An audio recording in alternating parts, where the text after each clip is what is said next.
ఇతర మహిళా శక్తి చీరల పంపిణీ సందర్భంగా పాల్గొనేటువంటి నా అక్కలకు, చెల్లెళ్లకు, అన్నలకు, తమ్ముళ్లకు, మీడియా మిత్రులందరికీ పేరు పేరున ముందుగా నా తరఫున, ప్రభుత్వం తరఫున నమస్కారాలు తెలియజేసుకుంటూ ఈరోజు ఒక మంచి కార్యక్రమానికి మన రాష్ట్ర ప్రభుత్వం శ్రీకారం చుట్టింది. మొన్న 19వ తారీఖున హైదరాబాద్ లో మన రాష్ట్ర ముఖ్యమంత్రి రేవంత్ రెడ్డి గారి చేతుల మీదుగా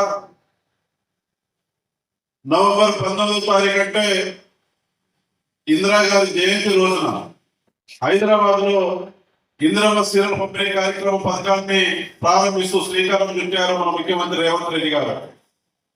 దాని తెలంగాణ రాష్ట్రంలో ఉన్నటువంటి అన్ని గ్రామాలలో, గ్రామీణ ప్రాంతాల్లో, పట్టణ ప్రాంతాల్లో కూడా మహిళలకు ఈ డాక్రా సంఘాలు, స్వయం సేవక సంఘాలు, విలేజ్ ఆర్గనైజర్స్ ఎవరైతే ఉన్నారో మన మండలంలో విలేజ్ ఆర్గనైజర్స్ 35 కమిటీలు ఉన్నాయి.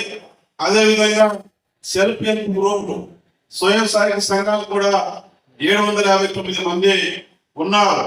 ఇందులో ఈ మండలంలో ఈ సంఘాల కింద పనిచేస్తున్నటువంటి సభ్యులు మొత్తం కూడా 7,399 మంది. వీరందరికీ కూడా ఇందిరమ్మ చీరలు అందించడం జరుగుతుంది. వీరే కాకుండా ప్రతి మహిళకు 1,000,000 మందికి ఇందిరమ్మ చీరలు ఇవ్వాలని చెప్పేసి మన రాష్ట్ర ప్రభుత్వం ఆలోచన చేసింది. ఆ మేరకు ప్రతి ఒక్కరికి కూడా 2 విడతల్లో, ఫస్ట్ విడతల్లో గ్రామీణ ప్రాంతాల్లో, 2 విడతల్లో అర్బన్ టౌన్ ప్రాంతాల్లో ఇందిరమ్మ చీరలు ఇవ్వాలని చెప్పేసి మన ప్రభుత్వం నిర్ణయం చేసింది.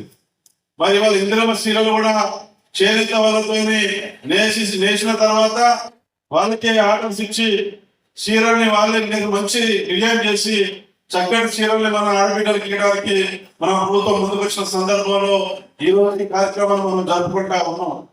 మీ అందరికీ తెలుసు, తెలంగాణ రాష్ట్రం అధికారంలోకి వచ్చిన తర్వాత రాష్ట్ర ప్రభుత్వం, మన ప్రజా ప్రభుత్వం, కాంగ్రెస్ పార్టీ ప్రభుత్వం, మీరు ఎన్నుకునేటువంటి ప్రభుత్వం, మన ప్రభుత్వం, మనందరి ప్రభుత్వం వచ్చిన తర్వాత మొట్టమొదటి పథకాన్ని శ్రీకారం చుట్టింది మన ముఖ్యమంత్రి రేవంత్ రెడ్డి గారు. ఆర్టీసీ బస్సులో మహిళలకు ఉచిత బస్సు ప్రయాణం సౌకర్యాన్ని కల్పించింది. ఇవాళ మన ఆడబిడ్డలందరూ కూడా ప్రయాణం చాలా చేతిలో డబ్బులు లేకపోయినా హ్యాపీగా ప్రయాణం కొనసాగిస్తా ఉన్నారు. మరి ఎక్కడికంటే అక్కడికి వెళ్ళి వస్తా ఉన్నారు మన ఆడబిడ్డలు. అదే కాకుండా ఇవాళ 200 యూనిట్ల ఫ్రీ కరెంట్ ప్రతి పేద కుటుంబంలో, ఎస్సీ, ఎస్టీ, బీసీ, మైనార్టీ వర్గాల్లో పేదవాళ్ళు, రెక్కల బతికే వాళ్ళకు కుటుంబాలకు నెల 200 యూనిట్ల వరకు మనం కరెంట్ కాల్చుకున్నా కూడా జీరో బిల్ వస్తా ఉంది. ఆర్థిక భారం మన గవర్నమెంట్ తగ్గించింది. అవే కాకుండా ఇవాళ సన్న బియ్యం దేశంలో ఎక్కడ లేని విధంగా మన గ్రామీణ ప్రాంతాల్లో మన పిల్లలకి ట్రైబల్ ఏరియా, గిరిజనులు, ఎస్సీలు, బీసీలు, మైనార్టీ వర్గాల పేదలు ఉన్నటువంటి నియోజకవర్గం మన పిల్లపాక నియోజకవర్గం. మరి అటువంటి పేదలకు కూడా సమీపంతో అన్నం పెట్టాలని చెప్పేసి మన ముఖ్యమంత్రి గారు దేశంలో ఏ రాష్ట్రంలో లేని విధంగా ఎక్కడ సమన్వయ పథకం లేదు. ఒక తెలంగాణ రాష్ట్రంలోనే పేదలు కోటేశ్వరం తినే సన్న బియ్యాన్ని పేదలకు కూడా, అట్టడిలో ఉన్నటువంటి పేదవాళ్ళకు కూడా సన్న బియ్యం నెల సౌకర్యం ఇచ్చి కడుపు సన్న బియ్యంతో భోజనం పెట్టాలని మన ముఖ్యమంత్రి సన్న బియ్యం పథకం తీసుకొచ్చారు. ఇవాళ అన్ని వర్గాల ప్రజలు కూడా చాలా మరి ఇవాళ ఈ పథకం అందుకోవడానికి చాలా సంతోషంగా ఉన్నారు. మరి ఇవాళ రేషన్ కార్డు లేని కూడా మరి అందదేమని చెప్పేసి భావించిన మన ప్రభుత్వం తెలంగాణ రాష్ట్రంలో మన కాంగ్రెస్ పార్టీ ప్రభుత్వం వచ్చిన తర్వాత ఇప్పటికీ కొత్త రేషన్ కార్డు 8 లక్షల కొత్త రేషన్ కార్డు మన గవర్నమెంట్ ఇవ్వడం జరిగింది. మన మండలంలో కూడా ఇచ్చినారు 3,000 రేషన్ కార్డు, కొత్త రేషన్ కార్డు వచ్చినాయి. ఇంకా ఆడబిడ్డలు నేను ఒకటే మనం చేస్తా ఉన్నా, రేషన్ కార్డు ఎవరైనా లేకపోతే ఆన్లైన్ మీకు ఓపెన్ గా ఉంది, ఆన్లైన్ లో దరఖాస్తు పెట్టుకోండి. వెంటనే కొత్త రేషన్ కార్డు దరఖాస్తు పెట్టుకున్న ప్రతి వ్యక్తికి, ప్రతి కుటుంబానికి, శివర్లో ఉన్న ప్రతి వ్యక్తికి కూడా కొత్త రేషన్ కార్డు ఇవ్వాలని మన గవర్నమెంట్ నిర్ణయం చేసింది. ఎంత ముందైనా సరే రేషన్ కార్డు అనేది నిరంతర ప్రక్రియ. ప్రతి ఒక్కరికి కొత్త రేషన్ కార్డు మన గవర్నమెంట్ ఇస్తా ఉంది. మీరందరూ కూడా దాన్ని తీసుకొని పొందాలని నేను విజ్ఞప్తి చేస్తా ఉన్నా. ఇవాళ సంఘటనతో పాటు మన గవర్నమెంట్ ఇంకా ఇందిరమ్మ ఇల్లు మనం ఫస్ట్ చెప్తాము. ఈ నియోజకవర్గానికి 3,500 ఇల్లు మీ ఎమ్మెల్యేగా నాకు మన ముఖ్యమంత్రి రేవంత్ రెడ్డి గారు కేటాయించినారు. ఆ 3,500 ఇల్లు మన శాఖ మంత్రి గారు మరి వాళ్ళ పునరుద్ధరణ గారిని అడగని ముఖ్యమంత్రి గారితో మాట్లాడి అదనంగా 1000 మందులు చేయించినారు. ఇవాళ 4500 ఇల్లు తిరుపతి నియోజకవర్గంలో మన మంగళూరు మండలంలో మున్సిపాలిటీలో కూడా పేదవాళ్ళందరూ కూడా ఇల్లు కట్టిస్తా ఉన్నాం. 5 లక్షలు ఇల్లు పొందినటువంటి ప్రతి పేద కుటుంబం మీద ఆనందంగా సంతోషంగా ఇవాళ సంబరాలు చేసుకుంటా ఉన్నారు. కళలు కూడా ముగించి ఉండరు. ఈ గడ్డిళ్లలో రేకులలో భర్త చేసుకుని ఎవరైతే జీవిస్తా ఉన్నారో అటువంటి వాళ్ళ జీవితం ఉన్నంత వరకు పక్కా ఇల్లు మేము పట్టుకుంటామనే ఆలోచన వచ్చి ఉండదు. కళలు ఉండరు. అటువంటి వాళ్ళ పేదల యొక్క పేదలకు 5 లక్షల ఇందులో మిగిలిన మామూలు విషయం కాదు. గతంలో వైఎస్ రాష్ట్రంలో ఉమ్మడి ఆంధ్రప్రదేశ్ రాష్ట్రంలో ఆనాడు పేదవాళ్ళకి ఇందులో నిలిచినారు. ఆ రోజు నేను 2004లో ఎమ్మెల్యేగా ఉన్నాను. అప్పుడు పూర్వపాడు నియోజకవర్గం 1000 మందికి పేదవాళ్ళకి ఇందులో నీళ్ళు కట్టించాను నేను. అప్పుడు ఇందులో నీళ్ళు కోట స్కీమ్ ఎంత ఉండే ఒక ఇంటికి 34,750 రూపాయలు ఉండే 34,750. కానీ ఈ రోజు మళ్ళీ కాంగ్రెస్ పార్టీ ప్రభుత్వం వచ్చింది.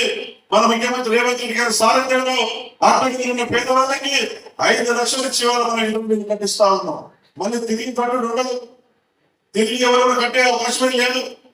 పేదవాళ్ళకి ఇవాళ బేసిక్ కావాలని 1,00,000 రూపాయలు, కింది లెవెల్ కట్టుకోవాలని మరో 1,00,000 రూపాయలు, స్లాబ్ వేసుకున్న తర్వాత 2 లక్షలు, తలం చేసుకున్న తర్వాత ఇంట్లోకి పోయే ముందుకి మరో 1,00,000, 5 లక్షలు నేరుగా మన ఆరోగ్య అకౌంట్లో పడతా ఉన్నాయి.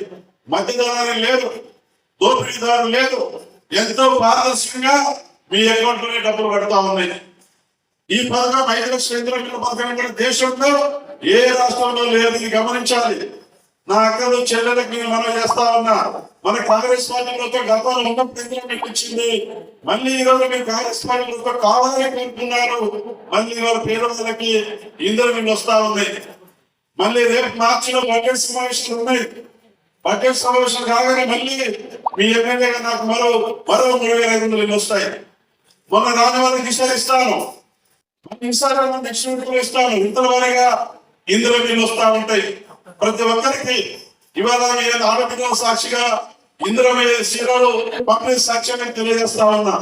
అతని ఇల్లు వచ్చినా సరే మన మన మనలో 14 గ్రామ పంచాయతీలో మున్సిపాలిటీలో ప్రతి ఒక్కరికి పక్క ఇల్లు కట్టించే భాషం ఎమ్మెల్యేగా నాదే అని ఈ ఏదో నుంచి మాటిస్తా ఉన్నా. ఎవరు కూడా అదే పడకండి. వచ్చినటువంటి నా అక్కలు చెల్లెలు ఎవరు కూడా ఇల్లు రాలేదని బాధపడద్దు. విడతల వారిగా వస్తా ఉంటే ఇందులో మీరు విడతల వారికి వచ్చేదాంట్లో మీలాంటి పేరు సిద్ధంగా ఉన్నాను. మీ ఇంట్లో మీ తమ్ముడిగా మీ ఎమ్మెల్యేగా చెప్తా ఉన్నాను. ఈ మండలం నాకు ఇల్లు రాలేదు అనే మాట రాకుండా నాకు ఇల్లు వచ్చిందనే మాట ఎన్నుకునే విధంగా ప్రతి ఒక్కరికి ఏ మండలంలో ఇచ్చిన ఇవ్వకపోయినా నా సొంత మండలం పిల్లబాక నియోజకవర్గంలో మరుగురు మండలానికి ప్రతి ఒక్కరికి ఇంటి కట్టిస్తానని నేను ఈ సందర్భంగా నేను మనసు తెలియజేస్తా ఉన్నా. ఆ రకంగా ఇందులో సంబంధించి ఈ పథకం అద్భుతమైన పథకం. మరి అటువంటి పథకాన్ని ప్రవేశపెట్టిన గవర్నమెంట్ మరి దేశంలో ఎక్కడ లేదు. వీటితో పాటు వాళ్ళ మహిళల గురించి, మహిళా శక్తి గురించి, మహిళ ఉండితే ఉన్నతంగా ఉంటేనే తెలంగాణ ప్రగతి బలంగా ఉంటుందని చెప్పేసి భావించిన మన ముఖ్యమంత్రి గారు మహిళల కోసం ఇవాళ ఏదైతే ఉందో డాక్టర్ సంఘాలు, స్వయం సహాయక సంఘాలు, ఈఓ సంఘాలు, మండల సమైక్యలు, జిల్లా సమైక్యల ద్వారా మహిళలకి అన్ని రంగాల్లో ప్రతి కుటుంబానికి సమస్య లేకుండా ప్రతి కుటుంబంలో మహిళ ఆర్థికంగా నిలబడే విధంగా మన ముఖ్యమంత్రి గారు మహిళల కోసం ఏమేమి చేయాలో అన్ని మహిళలకే ఇస్తా ఉన్నారు మన ముఖ్యమంత్రి రేవంత్ రెడ్డి గారు.